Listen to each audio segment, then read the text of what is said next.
Tēnā koutou katoa. I am excited today to be joined by Kath Cooper. Now, for anybody that follows me, that's listened to these things, that's been to my workshops, you know that strengths is something I'm constantly talking about. So when we talk imposter syndrome, one of the strategies is knowing our strengths so that we can offset that self-doubt and our negativity bias that tells us we don't have any. And when we all look at the leadership development stuff, strengths is a massive part of the programs that I run, because it's so important that we know our strengths in the first place to be able to leverage them. And so often in our culture, we are taught to downplay our strengths. We are taught to be modest, to be a tall poppy. So, Kath, I've admired your work for a long time. You know a lot about the Gallup Strengthsfinder, that is a specific assessment we use as part of the Women in Leadership program that runs next month. So I'm really excited to have this conversation with you today and just kind of talk about why are strengths important? What does the Strengthsfinder help us do? And what are the impacts and how can we employ it to, I guess, not just our careers, but also our lives? So welcome, Kath. Hello, thanks, Jess. Nice to see you. Nice for you to be here. So Kath's a coach, and she specializes in strengths-based coaching. So you're a certified Gallup Strengths coach, and Gallup is a performance management organization that I guess they are globally known and have data points across millions of surveys in terms of why this stuff works, eh? Absolutely, yeah. They're American-based, but they are all around the world, and their assessments are translated into different languages as well. So they're pretty organised and pretty big in terms of being global. Yeah, definitely. Cool. So, Kath, tell me, why do you think that strengths are important? Because obviously you've done this work for a while. It's a passion of yours. Why do you think it's important that we know our strengths? Well, I think on a personal level, when I didn't know my strengths, I often felt like I was a deficit. I felt like I wasn't doing the things that other people would do. So I'd look around and think, oh, that person does it this way, and I need to try and copy them, and I need to do less of this and more of that. And it just doesn't feel very good comparing yourself to people and coming up short constantly. And I think when I did my strengths way back in 2012 and worked with a strengths coach then, because she was getting her certification, I started to unpack and understand my strengths a little bit more. And from that, I started to think about what I did do well and kind of focus on that a little bit. And the reality was the things that I were annoyed about myself were some of my strengths. So one of my strengths is learner. And so I've got this insatiable desire to know things. So I'm curious. And I talked to my parents about my childhood. I was a curious child. I talked to people on the street. I talked to people in the supermarket line. I asked them where they got that product from. And when I was trying to be smaller or different or not genuinely me, those were the things I tried to shut down. But actually, now that I know them, I can celebrate them and think, yeah, I'm a warm, friendly person. And actually, that's a strength, and that's what I love about it. So it really changed my attitude to myself, and also it made me understand people around me as well. So when they're showing a strength, I was like, oh, this isn't about me. This is just them doing their strength. And that was really a mindset change for me too. So it means now that I celebrate what I'm good at, and I can see and acknowledge what other people are good at and celebrate that too. Awesome. And I think that's so important, because we do live in a world where we tend to compare to others. And I've lost count of the number of women that come to these programs or that I coach, and they'll always say, I need to be more like this, or I need to change this about myself. And like you say, when we start to embrace the stuff that's natural within us that we're good at, that's where we can make the difference, and that's how we perform well. But we spend so much time focusing on what can I change, or how can I be more like those people? Yeah, which is actually just exhausting, because all the time you are trying to suppress the things you naturally do well, and also looking over there trying to imitate something that isn't coming naturally to you. So yeah. You mentioned the impacts that when you know your strengths, obviously it helps you understand yourself more, but you understand others as well. And I know that with the Strengthsfinder, often this is something that teams do. What are the impacts for leaders themselves when they know their strengths, but also other people that you work and live with when you understand each other's strengths? What's the benefits behind that? Well, I think you're way more understanding of people, but you can also, as a leader, channel tasks to people that want to do them. So if you and I, Jess, for example, were setting up an event, then I, with my strengths of communication, learner, and woo, I might be ideal on the door. I'm happy to greet people. Meeting new people brings me joy. I'm curious about them. I can be warm and friendly. If you were somebody that's a little bit more reserved and you wanted to make sure everything was really great and organised, you might decide to be kind of in the background setting up the chairs and making sure everyone had a book. I'm the person who invites people to an event and forgets there's a vegetarian. Yeah, I'm like, okay, let's just do a roast. People that have got deliberative or analytical or strengths that are different than mine will say, look, this is great, but what are we feeding the vegetarian? So, I need people's strengths to slow me down. I have a daughter called Jess, and she has maximizers. So sometimes when I write things for my other business, something kawa, I give that to her and say, take this to the next level. Before I knew that was her strength, she would look at things I did and say, oh, Mum, you could do it this way, or this needs this, or your picture's not aligned properly. And I would get defensive because I'd worked hours on it and I thought it was great. But now I can use her strengths. So I say, right, here's my final draft, fix it up. And now I'm appreciating her strength in a different way. So it's actually her chance to shine and use her strength. And it's not a reflection on my work, which is a really different way of looking at it. Yeah. So. Yeah, I love that example because, like you say, we are all different, and when we start to understand those differences, we appreciate each other more, and then we get to play to our strengths. And I think particularly in a work environment, as a leader, to know your own strengths but other people's around you as well is really key. I guess it changes things in terms of then what you see in others and what you appreciate in yourself. So there's two strengths that are a really good example. If you're at a staff meeting and you've got somebody with activator, they get the idea and they want to get started right away. So they're already fidgeting in 15 minutes into the staff meeting because they've got an idea about what they want to do and they're getting annoyed. The other side to that one is one called deliberative, who takes a long time to make a decision. So what they want to do is they want to have all the information before they set off on the journey. Activator says we're just going to get started and we can be flexible on the way. So as a team leader, you might give the person with activator a short task to do literally in the staff meeting. Oh, Jess, can you just reformat this form for me while we're sitting here? Yeah. If we've got somebody with deliberative, we might say to them, before the staff meeting today, I want to let you know that we're going to be talking about whether we're going to buy pink Post-its or green Post-its. So I need you to have a think about what your opinion is going to be on this and then bring that to the meeting. Because big decisions like Post-it cards, easy example, but big decisions, people with deliberative want to take the time to make sure they're doing it right. So as a leader, we need to give them the time to make sure they're making those decisions and they feel comfortable with it. Yeah. So when you know who's in your team, you can use them that way too. You can ask for their advice.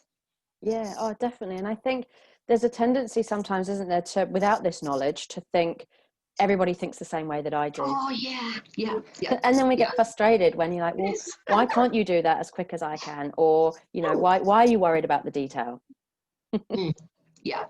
The other thing you talked before about tall poppy syndrome. So with strengths, what we often do is we downplay them because we say everybody's the same as me. So we've got two stories. Everyone's the same as me, so why aren't they doing it like me? And everybody's the same as me, so I'm actually not that special. So when I say to people, you've got this unique, awesome skill and futuristic to see the future clearly and you can map it out beautifully, whereas someone with context might not. And they're like, oh no, everybody can do that. And I'm like, no, actually everybody can't do that. Everybody isn't warm and welcoming. Not everybody loves meeting new people. Some people with high relator have a really closed circle of friends. They don't care about talking to someone in the supermarket. Whereas I love that. And it's so when you know what you're good at, you can celebrate it, but you can also see it as unique and not the same as everybody else. Yeah. Oh, for sure. I think you're so right. I mean, you hit the nail on the head when you say that if we're good at something and we find it easy, we just assume that everybody else does too. So therefore we don't rate it. It's nothing special, because surely if it's this easy and everyone does it, why would I be shouting from the rooftops about that? And yeah, Exactly. I guess that fits so well with our Kiwi culture as well, where we are conditioned to be quite modest and downplaying our achievements because we're afraid of boasting and being a tall poppy. Yeah. So you mentioned some of the strengths. Tell us a bit more about the Gallup Strengthsfinder. I mean, what the assessment that we do in the leadership program is the top 5, but there's a list of 34 that's been formed over years and years of research. Tell us a bit more about kind of, how they set that up and the assessment itself. Yeah, sure. So it kind of got set up after the World War One, where they kind of went, hey, hang on a minute. All we're doing is telling people they're shit at something and how they need to get better. And there was no celebration. So the clinical psychology at the time was kind of unpacking people's problems, and it was a real deficit model. And so they were a bit like, what about if we just started lifting people up and started telling them they were good at something? So kind of fast forward to now, there's an assessment and it's online. Takes about 40 minutes, and Jess, you're going to give everybody a code, so when they come they'll have that done. You need about 30 minutes of quiet time. So you enter in your code, and there's a set of questions, and there's one here and there's one here, but they're not binary questions. So we're not going like, are you an introvert or an extrovert, because like you say, there's 34. So once you've done the assessment, it will give you your top 5. And I normally tell people that I think that's a beautiful black and white, clear picture of you and yourself. It really does show people and yourself who you are. Your top 10, I describe as being like a colour photograph of yourself. So for me, my 5 made perfect sense, but I was really curious about the other parts of me that kind of made me tick. When I unpacked the top 10, I was like, oh, course, that's the piece that's missing, or that's the little gap. And naturally I went down to my 34 and had a wee look at the bottom, and number 34 is analytical, which is kind of ironic because I'm doing an educational doctorate. But one of my second or third one is strategic. So one of the things I do is I come up with good ideas and strategies to move forward. So someone with high analytical would be able to see the data I've gathered and make much quicker decisions than I can, and see those patterns really, really easily. I have to work harder at that, but I have got those skills because I can employ like a data analyzing program, or I can contract that to somebody, or I can, find something that makes that work for me.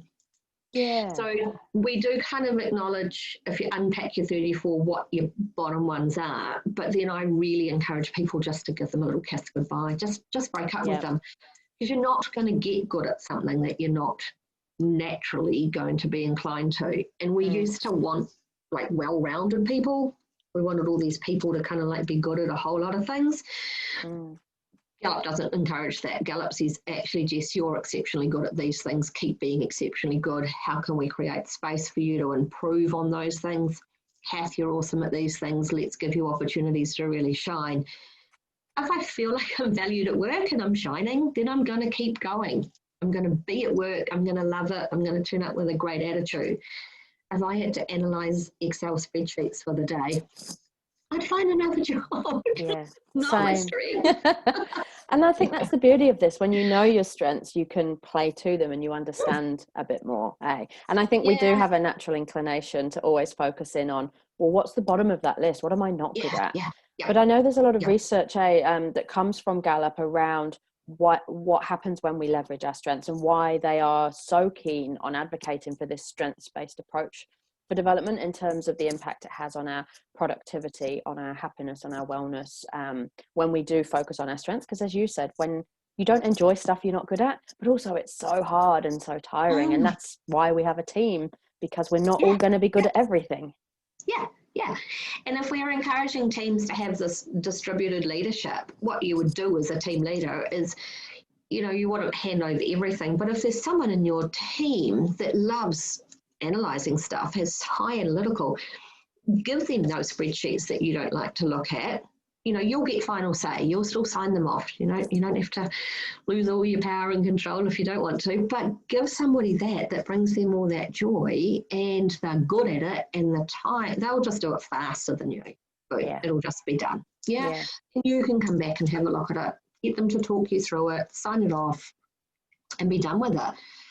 Otherwise, you're just going to fall sickies till it gets done. You just don't want to go with it. Yeah, totally. Yeah.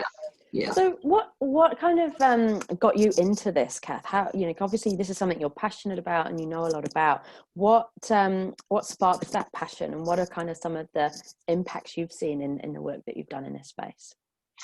Well, one of the things that really made me decide that I wanted to pursue the coaching side of it is that I felt my mental health and my feelings about myself really dramatically changed when I started to embrace actually genuinely who I am. So, I said to somebody once, I was doing an educational doctorate, and I think I was just doing my master's, and someone rolled their eyes and said, "Oh, are you one of those lifelong learners?"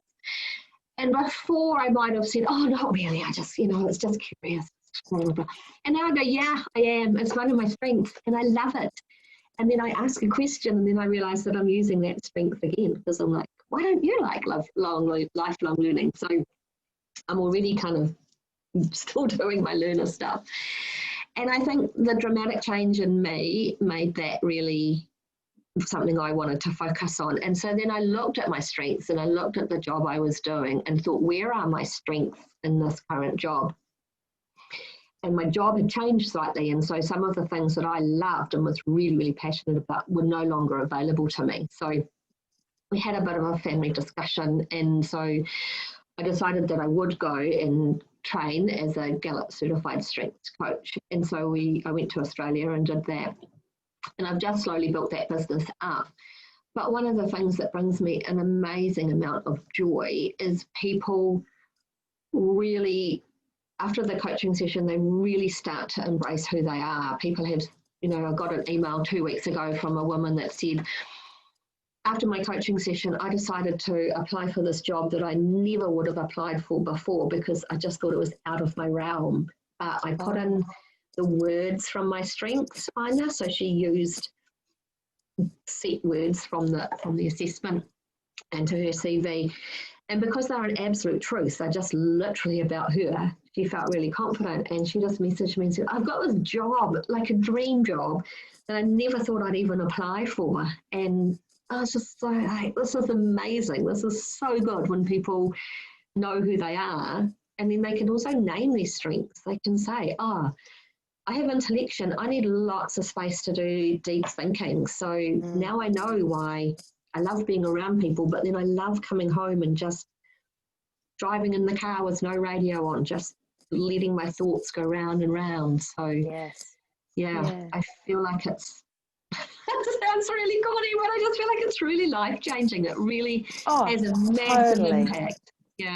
Yeah, totally. And from a career perspective, it's not just about knowing your strengths so that you can leverage them and perform well, but like you say, it's that feeling you get inside of being confident in who you are and why you do what you do, and knowing that you have these strengths that you can leverage gives you so much more confidence. And I think that's one of the reasons I have it as part of the leadership program, is because this is all about gaining the confidence to lead. So yes, we need to build our resilience and we need to understand leadership, but we need to understand ourselves as well. And give that confidence in what we're good at and why we're in the role that we're in and what we offer to our business, to our team, to the world, if you like. And strengths really helps do that, eh? Yeah, absolutely. Yeah. And I also think one of the things with strengths is you've got them in a raw state and a mature state. So the raw state is often when you don't know what they are and you can't kind of control it. And then the mature states when you kind of know a bit more about it. So I think about those Spider-Man movies where somebody becomes Spider-Man and then they do something with their hands. It goes the web and they're like, whoa, what's happened? So, when we first start to work out what our strengths are, we're a little bit like, oh, whoa, okay. and then we can control them. So way back when I didn't know about my strengths, one of them was communication. So if I got nervous, I would just talk. I would fill gaps that didn't exist. I would talk over top of people. I was really nervous, and I was thinking, oh, I know I shouldn't be doing this, but I don't know why I'm doing it, and I need to stop, but I wasn't going to stop. And now I think, that's the raw communication. So I'm really comfortable just going, and then stopping talking, just letting the gap be there. And just that power of self-awareness, I think is so key.